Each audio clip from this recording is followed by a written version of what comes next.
सस्ता खून महंगा पानी, पहली आबी जंग क्या हो सकेगी या नहीं होगी, इस पे बात करेंगे। हमें ज्वाइन किया सीनियर तजुर्बेकार doctor Raja Qaiser Ahmed, associate professor school of politics and international relations Quaid e Azam university में और साथ director research Oxford business college में भी हैं। इनसे बात करने से पहले जो पानी का महाज है इस पर हम बात करेंगे, लेकिन एक मीम्स का महाज भी चल रहा है। एक मीम्स मुझे बड़ी पसंद है, मैं चाहता हूँ कि आप भी वो ज़रा देखें। तो कह रहे हैं कि जब ताजमहल आगरा फतह हो जाएगा तो ताजमहल के सामने हमारे पख्तून भाई इस गाने पे खटक डांस करेंगे। और इसके अलावा जो मीम्स चल रही हैं पानी के हवाले से, क्योंकि पानी पे हम बात करें, वो ज़रा देखिए आप।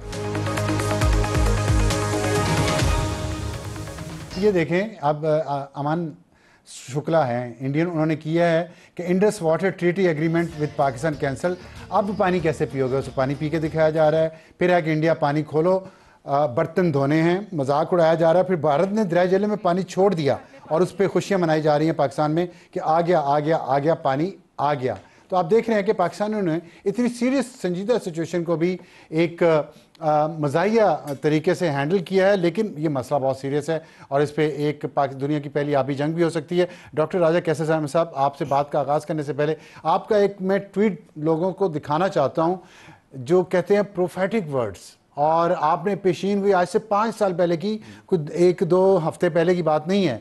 5 साल पहले आपने क्या फरमाया? आपने फरमाया कि जो आर्टिकल 370 इंडिया ने ख़त्म किया है उसकी वजह से मुझे ये लगता है कि वो इंडस वाटर ट्रीटी को ख़त्म करना चाहता है। कितनी अहम बात, ये एक पढ़ा लिखा इंटेलेक्चुअल ही ये बात कर सकता है। और उसमें उन्होंने कहा कि ये अनप्रेसिडेंटेड एक्ट जो है ये मोदी गवर्नमेंट के लिए जो लिया गया, अगर उससे तो पाकिस्तान के लिए बहुत इम्प्लीकेशन होंगी और पाकिस्तान के लिए ये ज़रूरी है, अक्लमंदाना है पाकिस्तान के लिए कि वो अपने आप को इसके लिए तैयार करे।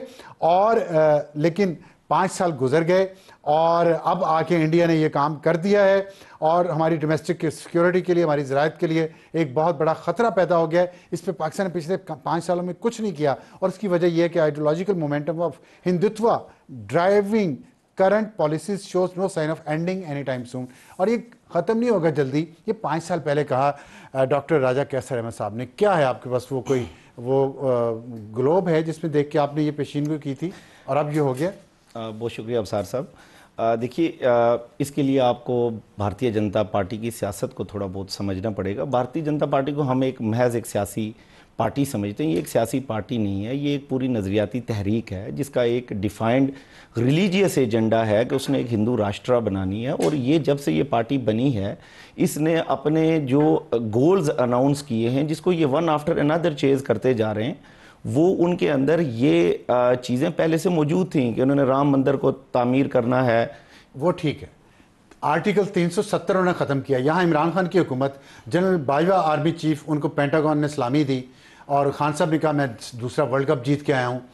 उस वक्त ये सारा कुछ हुआ, आर्टिकल इंडिया ने कब्जा कर लिया कश्मीर पे। जी सर, आपको कैसे समझ आई कि आर्टिकल 370 ख़त्म करने से ये इंडस वाटर ट्रीटी की तरफ जाएगा कुछ अरसे बाद? ये लिंक कैसे, ये आवाम को समझाएंगे? जी जी, मैं बिल्कुल अफजार साहब बता देता हूँ, क्योंकि मेरे ख्याल में जो मोदी का जो पहला दौरे हुकूमत है, जिसे मैं मोदी 1.0 कहता हूँ, और उसके लिए एक सॉफ्ट हिंदुत्व की टर्म मैंने यूज़ की अपनी किताब में भी। ये मैं आपको दे के जाऊँगा, ये मेरी किताब Pakistan factor and the competing perspectives in India. ये पार्टी सेंट्रिक व्यू है कि बीजेपी पाकिस्तान को कैसे देखती है और कांग्रेस पाकिस्तान को कैसे देखती है। ये पॉल ग्रेव मैकमिलन प्रेस ने 2022 में ये किताब पब्लिश की। ये इसके अंदर भी मैंने यही चीज लिखी है कि देखें, मोदी ने पहले फेज में 370 और इंडस वाटर ट्रीटी, सर पहले फेज में ना 2014 से 2019 मोदी ने हिंदुत्व की एक्सेप्टेंस क्रिएट की, बिकॉज इंडिया एक लार्जली सेक्युलर स्टेट था। उस इंस्टीट्यूशनल फ्रेमवर्क के अंदर उन्होंने अपने हिंदुत्व के लोग लगाए, उन्होंने जुडिशरी के अंदर, एग्जेक्टिव के अंदर उन्होंने पूरा एक बेस उसके लिए वो फराहम की कि जिसके ऊपर कल इंडिया वो बड़े बड़े स्टेप्स ले सके, ताकि उनको इंस्टीट्यूशनल चैलेंजेस ना आए, ना जुडिशरी की तरफ से, ना लेजिस्लेचर की तरफ से, ना एग्जीक्यूटिव की तरफ से। जब वो ग्राउंड तैयार किया, फील्डिंग सेट की 5 साल लगा के, ताकि आगे जो उन्होंने लंबा एजेंडा उसको एग्जीक्यूट कर सके। और देखिए उसका उनको पे बैक ये मिला कि उनको भारत की इंतखाबी तारीख का सबसे बड़ा मैंडेट मिला 2019 में। अब जब वो उस मैंडेट के साथ आए, उन्होंने आते ही पहला काम, उन्होंने 2 काम किए। एक, आर्टिकल 370 उन्होंने रिवोक कर दिया, और दूसरा जो सिटीजनशिप शरीयत का बिल था जिसमें माइनॉरिटीज क्योंकि वो हमेशा से माइनॉरिटीज को एक बी ग्रेड सिटीजन के तौर पे इंडिया ट्रीट करना चाहता है, कंसिडरिंग के इंडिया जो है वो हिंदूज के लिए, ये हिंदू सोसाइटी के तौर पे रहेगा और इसमें थ्राइव करेगा। तो उन्होंने क्या किया जी, उसमें भी अमेंडमेंट कर दी। और तीसरा जो है उसके बाद, चूंकि मेरी दानिस्त में ये था कि अब जो तीसरा बड़ा स्टेप मोदी ले सकते हैं वो ये है कि वो ये इस इंडस वाटर ट्रीटी की तरफ जाएंगे, क्योंकि इसके हवाले से वो 2014 की अपनी इंतखाबी तकारीर में भी कह चुके थे कि मैं पाकिस्तान को भारत का पानी नहीं लेने दूंगा। उनकी एक वजीर रेलवे हैं जिन्होंने कहा कि जी हम सिंध ताल से पानी का एक कतरा नहीं पाकिस्तान को लेने। मैं एक सवाल करना चाहता हूँ, ये मुमकिन हुआ आर्टिकल 370 खत्म करने से, वरना मुमकिन नहीं था? मैं ये समझता हूं कि जो पाकिस्तान का एक कमजोर रिस्पांस गया आर्टिकल 370 की रेवोकेशन के बाद, उसने ये भारत को ये कॉन्फिडेंस दिया कि हम अगर देखें इतना बड़ा डिसीजन यूनिलैटरली इंडिया ने लिया और पाकिस्तान ने उसके ऊपर कुछ नहीं किया। और मैं सर साहब उस वक्त इंस्टीट्यूट ऑफ रीजनल स्टडीज में मैं भी एज अ स्पीकर मौजूद था, जिसमें शाह महमूद कुरैशी साहब भी थे, डॉक्टर मोहिद यूसुफ उस वक्त नेशनल सिक्योरिटी के एडवाइजर थे।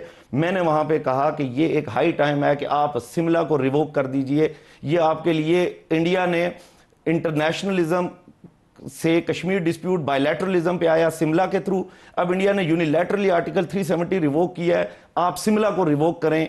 ये इंडिया के लिए एक सरप्राइजिंग रिस्पॉन्स होगा। लेकिन बहरहाल तो क्या हम ये कह सकते हैं, डॉक्टर साहब, कि 3 दरिया ब्यास, सतलज और रावी अयूब खान ने इंडिया को दिए? आर्टिकल 370 की रेवोकेशन पे पाकिस्तान का जो रवैया था वो बहुत मायूसकुन था। मुझे सर एक चीज समझा दें, क्या ये जो फैसला कर रहे थे उस वक्त लोग 2019 में, 2018 में, उनकी अकल इतनी नहीं है? सच जवाब दीजिएगा, मैं सच सवाल पूछा आपसे।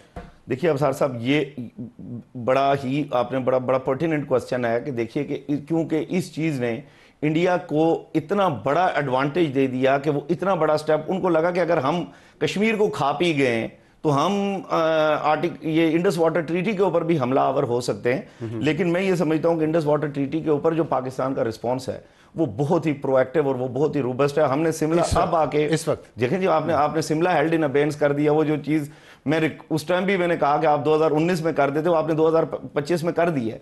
अब आपके पास बहुत बड़ा ग्राउंड है कश्मीर। आपके जो कश्मीर केस की जो सारी ज्यूरिस्प्रूडेंस थी वो 5 जनवरी 1949 की सिक्योरिटी काउंसिल की रेजोल्यूशन पे थी।